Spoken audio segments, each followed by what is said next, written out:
நம்ம முருக கடவுள் வெற்றிவேல் முருகனுக்கு, வீரவேல் முருகனுக்கு, ஞானவேல் முருகனுக்கு, திருப்பரங்குன்றம் குமரனுக்கு. நாளன் செய்யும் வினைதான் என் செய்யும், என்னை நாடி வந்த கோள் என் செய்யும், கொடும் கூச்சி என் செய்யும். குமரேசர் இரு தாளும் சிலம்பும் சதங்கையும் தண்டையும் சண்முகமும் தோளும் கடம்பும் எனக்கு முன்னே வந்து தோன்றிடினே.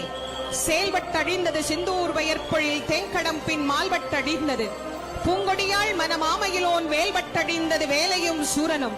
சென் தமிழ் நூல் விரித்தோனை விளங்கும் வள்ளி காந்தனை கந்தக்கடம்பனை கார்மையில் வாகனனை சாஞ்சுனை போதும் மறவாதவர்க்கு ஒரு தாழ்வில்லையே விழிக்கு துணை திருமென்மலர் பாதங்கள் மெய்மை குன்றா மொழிக்கு துணை முருகா என்னும் நாமங்கள். முன்பு செய்த பழிக்கு துணை அவன் பன்னிரு தோளும் பயந்த தனி வழிக்கு துணை வடிவேலும் செங்கோடன் மயூரமுமே என்று முருகப்பெருமானை நாம் உள்ளன்போடு பணிந்து திருப்பரங்குன்றத்திலிருந்து சுவாமியோட கல்யாணத்தை பார்க்கறதுக்கு சுப்பிரமணிய சுவாமி எழுந்தருளி இருக்கிறார்.